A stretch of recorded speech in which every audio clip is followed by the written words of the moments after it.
Slinging Dirt with Staley, an in-depth conversation with the drivers themselves about the inner workings of a dirt track racer's world. Dive deep under the helmet and inside the mind of the people who ride the high side, lift that left front wheel, and teeter on the edge of being out of control. New Slinging Dirt with Staley starts now. How's it going, everybody? Welcome back to Slinging Dirt with Staley. I am Alan Staley, and this week, it's a thrill. In a Tulsa hotel room of all places, I sit down with the Harrisonville, Missouri native, driver of the Batter Motorsports AGP Inside Out Concrete RCE engines, Stafford & Stafford Insurance, W. Brown Trucking, USRA B Modified, and IMCA Sport Modified, number 96, Cody Brill.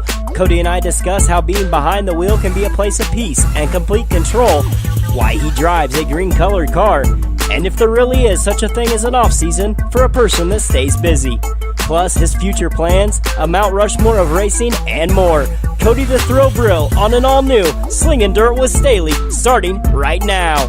When I was younger, I was kind of into NASCAR and racing and stuff. My dad always was kind of pushing me to get into go-karts. Nice. He raced pure stock, I don't know, 20-something years ago. How long have you been racing? This next year will be my 15th year, 10th in the full-size car. Nice. So I started racing the B-Mod when I was 15. And you started with go-karts, right? Yeah, we raced 5 years in go-karts. Yeah. I think I was like 9 or 10 when I started. Why the number? Is there any big significance there? Does it mean anything to you? So if we flipped upside down, it was the same number. I like that. There's not really anything to it other than if I flipped upside down, my mom could know which car it was. Yeah. That makes sense.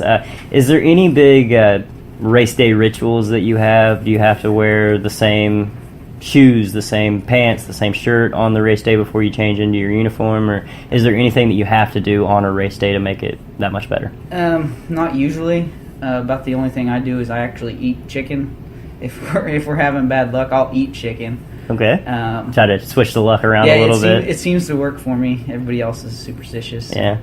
I mean, the car's green, so we're already kind of over the superstition. I was going to say, most people won't even approach the color green, and you've got it on your car. I get told that the green's a bad deal, but every time I've run a car without green, it's the same or worse. So yeah, okay. It doesn't make a difference. Are you a music fan? Is that how you get into the zone and get pumped up for the race, or are you just always ready to go? I mean, I'm pretty much always ready to go. Yeah. Is there any type of music or a song in particular that just gets you even more amped? Not really. I mean, if we're on a road trip, I try to listen to some crunk ass shit. Nice. On a typical race day, what's the mindset like? I mean, we're usually thrashing to fix the car. I mean, either I did something stupid and tore the car up, or somebody run into me, and we're constantly thrashing to get it ready. And I'm so busy during the week that a lot of times, if we don't race Friday night, we're scrambling to get everything done that we want on the car. There's always something to fix. How much time do you spend generally during the week, during a race season, working on the car? Let's say that you go out and you win a feature one Saturday, and then the next Saturday you're getting ready. There isn't a whole lot of work to do on the car as far as fixing any mess-ups or anything. How much time would you spend working on the car then? Yeah, if we go out and we run good, the next week there's not anything to fix. We spend probably, 3 hours maintaining at least, and we'll go from there. I mean, usually you find something that was loose, something that broke. And you always got to go back and make sure all the bolts and stuff are tight and all that. That's doing the bolts, greasing the car, pretty much everything. Well, same question, but during the off-season, how much time do you spend working on the car? It varies. I mean, there's a couple seasons ago that we spent, it seemed like 80 to 90 hours just to get the car stripped down and back together. This year we're going to run 2 cars, so... Really? 2 cars in the future? Yeah. That's going to be interesting. We trashed 1 car last year, so we've got it fixed, primary stubbed it, and the car we were finishing the year out with is too fast right now, and nobody else values it as much as we do. Yeah. So we're going to keep it. We're going to actually run it at Osborne. Nice. So you're going to make the transition into IMCA with that one. Are you going to go IMCA full tilt, or are you going to keep the other car around? We're going to keep both. Yeah. The GRT, which now has a rage clip on it, is going to have a quick change. It's going to have all the cool stuff on it. Nice. And then the Bills built, we're going to build a mount for the Panhard bar, and we're going to run a sport mod. So you'll basically, any track that's around, you'll be able to take a car to and be competitive. The sport that we're in, auto racing, it's a very dangerous sport. How do you deal with that internal fear? Because if you're doing your passion right, you're going to be right on that edge of being out of control. How do you deal with that internal fear? Yeah, I don't know if I'm really that worried all the time about it being dangerous. Because, I mean, for the most part, I got worse injuries playing soccer. Yeah. And, I mean, I got T-boned once in go-karts, but there's no roll cage. And that kind of rattled me a little bit, and I was young. But as far as that, I mean, I've rolled my cars 3 times. So with the roll cage, it doesn't seem like we can get hurt. I got $3,000 worth of safety equipment around me, so from a seat to a Hans device. You're probably safer in a race car than you are in an exactly. actual vehicle out on the road. You talked about the time that you spent and then the danger aspect. Where does the motivation come from? What motivates me is just to try to be the best. I mean, I just like to compete and want to try to win. And something about racing, I hate to lose more than I like to win. If we win, it's like, that was cool, but I want to do it next week. Yeah. And when we lose, it's even worse than if we win. It's just, I don't know, something about it. The other drivers have referenced this before. When you get behind the wheel, there's a sense of calmness. Everything just kind of falls into place, and you don't think, you just react.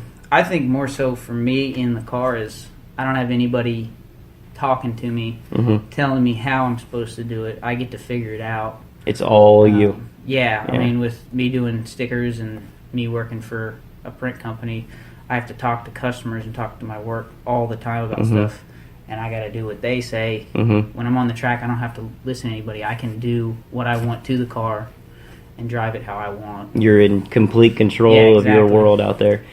Is when you're sitting in the staging area just before you take the track, do you go over the race in your mind of a plan of attack, or is it just kind of whatever happens, I'm going to be ready for it? I usually try to scope out who's fast in front of me, who I need to kind of watch out for. And once the race starts, within a couple laps, I can kind of tell how well the car is going to handle, how fast I should be able to get by these guys, or if I'm even going to be able to get around them. Is there ever a sense of, let's call it paralysis by analysis, where you overthink behind the wheel and you're waiting for that moment to happen and it hinders you from actually going to do it? Oh, yeah, all the time. I find myself that I don't drive the car hard enough half the time. Yeah. Because, like, at a small track like Atchison, you almost can't overdrive the car. Mm-hmm. You can do whatever you want. And then I find myself, a lot of times, I'll overdrive the car and it's hindering the results. So occasionally I'll catch myself driving a little too soft and I need to kind of get on it a little bit more. Are you still doing it one-handed? It varies. if it's heavy or it's a small track, yeah. When I'm crossing my hands up a lot, yeah, I'll go one-handed. But if it's slick and we're not moving the wheel very much, I'm two-handed most of the time. Still probably one of the coolest videos I've seen. Your in-car camera. I don't think your right hand ever touched that wheel. It was something to see. What is the biggest wreck or the scariest moment you've had behind the wheel? Scariest moment. I mean, I kind of want to say one of my rollovers, but the first two were kind of girly. I mean, they were just real kind of laid light it over. rolls. Was it the go-kart wreck where you got T-boned? Was that about that? That would probably be the most scary one, just because I was so young and the cart just like slammed in the side of me. So, well, how did you overcome that? Where you wanted to get back behind the wheel, just the love and passion that much? In go-karts, I always felt like I kind of had something that would hold me back, but at times it would help because I'd drive smarter. Like if I got into a battle with people and we were 3-4 wide, at times I would back out and it would help me rather than hurt me. But I'm with the full-size cage with the car, that doesn't bother me anymore. 5 laps left of the race. The racing is close. Car's running good. It's getting better. Where do you want to be to put that car in victory lane? Do you want the lead, second, third? How do you want to? Do you want the lead? I'd rather have the lead. Yeah. Yeah. If I have the lead, it's easier to hold the lead than pass for the lead. I mean, the competition at B-Mods right now is insane. So the competition is thick out there. I mean, I got the lead at I-35 that first race of the year, and I mean, I probably didn't have the fastest car, but I was there. I was able to hold the lead. Yeah. So. Competition or camaraderie? How do you view the other drivers out there? Are you friends in the pits? Once you strap that helmet on, game on? Oh, yeah, it varies. You can be friends with the guys, but then on the track, if they do something, it's just like competition's on. So, I mean, it's mixed. There's some guys that I just can't stand, and there's other guys that I'm good friends with. Yeah, and you'll have that in. And it varies, yeah. It changes. We'll kind of get off the topic of racing for a little bit. We're going to go with, what is your favorite, you mentioned chicken earlier, what's your favorite pre-race meal? Well, if we go to Warrensburg, I like to stop and get Zaxby's. Nice, so, I like that. Other than that, I don't really have a specific meal. Is there like your go-to combo drink snack combination if you're going to stop at a gas station? I do like Big Red. Big Red? But you can't find that anywhere but here in Tulsa. Yeah. What is your favorite post-race beverage? Probably just the water. Just the water and get rehydrated. If you're going to go get groceries, what is your ideal daily driver?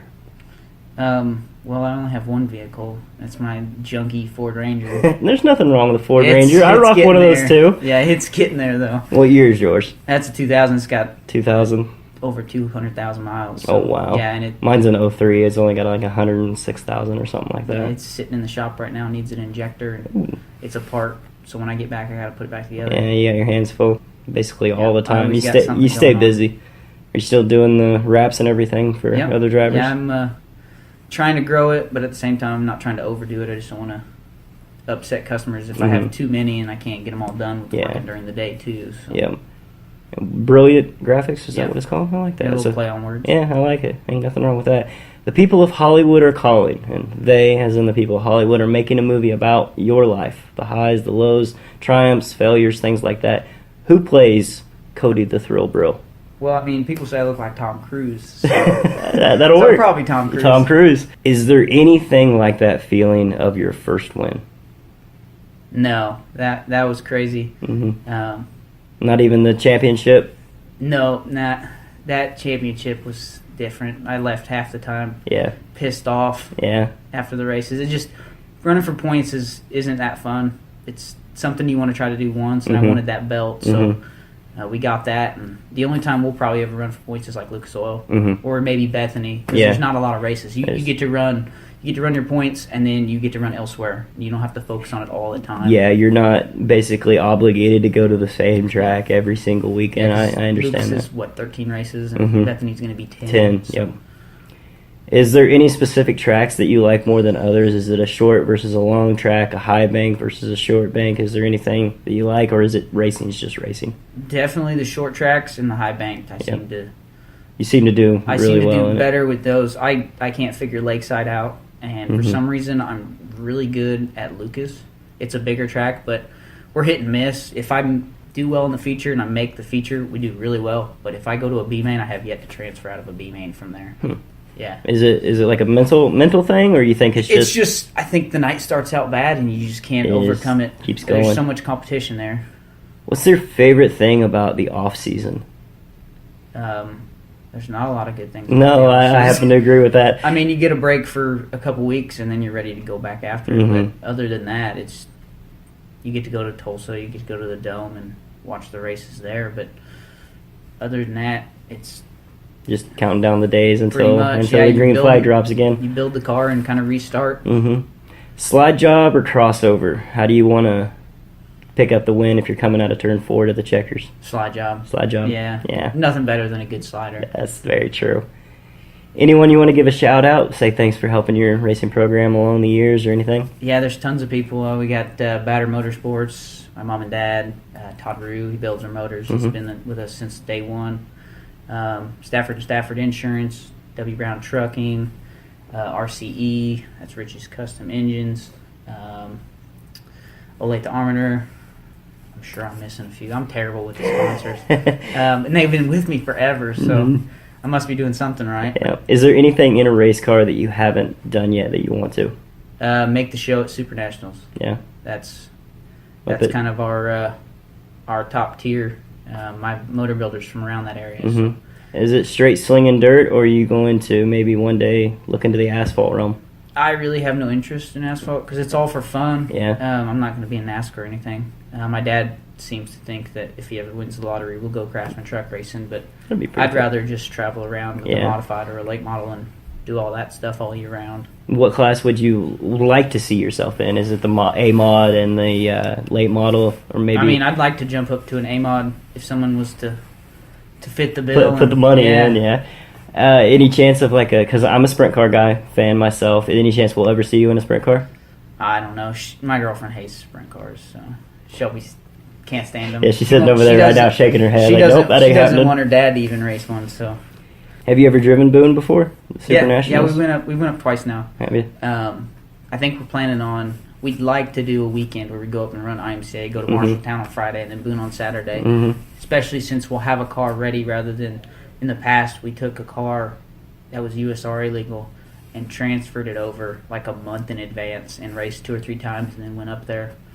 The first year we were actually more successful than the second year. We had a couple of things go wrong. The clutch exploded on us in the heat race for the second night, and we were able to make it into the feature, but we weren't fast enough. And just, you got to be perfect. Yeah. You can't. And it all comes down to, a lot of it is the draw. Yeah, and I haven't drawn anywhere better than 4th row other than one time I started 5th. So I drew a 9, an 8, and a 7, and then a 5. And I haven't finished any worse than 3rd in a heat race for Super Nationals. So. Nice. But the first day they only take top 2. Yeah. So. All right. They got the question, kind of the staple of the program. But before we get to that, Cody the Thrill Brill. It's a nickname that very, very exemplifies you on the track because you're one of the most entertaining drivers out there on the track. What does the nickname mean to you? I don't know. I'd like to put on a show for the fans. Yeah. I mean, I'm just trying to have a good time and maybe win some races. And there's a couple other nicknames that are floating out there. You want to talk about any of those? Yeah, my father-in-law calls me Piss Ant. All of his friends, that's kind of stuck. Yep. His brother couldn't remember what my nickname was, so he thought it was Shit Stain. Yeah. I've got quite a few different nicknames. Basically, be called anything. It doesn't really matter. Yeah, it doesn't bother me. Yep. You do the RC cars as well? Do you have any success with that? I haven't raced an RC car since January. Yeah. We still got, me and a buddy both have 1 each. We had 6 at one time. We sold all but 2. And, wow. I don't have time. Yeah. Trying to make money and race the full-size car. It just doesn't work out. And then I bought iRacing rig. That'll take a lot of time away. I bought a computer and I bought everything to do it. And luckily I bought everything used, so it wasn't that expensive. A little cheaper that way. I was racing there for a while. I don't know, probably 10 times a week. Oh. And I bought a 3-month subscription the last 3 months, and I raced once. So, wow. Yeah, I don't have any time for it. You just stay so busy because right now I'd say is basically the busiest time of the year for Brilliant Graphics. Cause I'm not even that busy with that. I mean, I got 4 bowler cars coming up, plus whatever else after that, and a couple cars here and there, but I haven't really been advertising. So. Yeah. All right, the Mount Rushmore of racing. They can be all NASCAR, all dirt, Formula One, a blend of all of them. However you want to do it, your top 4 drivers in your mind, whether it's your favorite person to watch, to compete against, or the legends, your top 4. Go. Well, I was always a Jeff Gordon fan. So this interview's over. we got to stop right there. So Jeff Gordon, one of my favorite dirt track drivers is Jimmy Gustin. Mm-hmm. Like to watch the Jammer run because he's always entertaining. Let's see, if I had to pick one from USMTS, I don't even know. There's I'd say probably Rodney Sanders is Sanders to watch, or Ricky Thornton. I was going to say Thornton or Sanders, one of those two. Yeah, those two are always cool to watch. I don't know how many are on Mount Rushmore. 4 guys. 4 guys. Yeah, 4. And then I guess I'll pick a local guy. Probably Jim Moody. He's entertaining. Yeah, so. Moody's really good. All right, that's about all I got for you right now, buddy. I appreciate you coming up here to the room, talking to me, and we're going to wrap this up and go watch some midgets compete in Tulsa. Sound good? Thank you, sir. All right, thank you, buddy.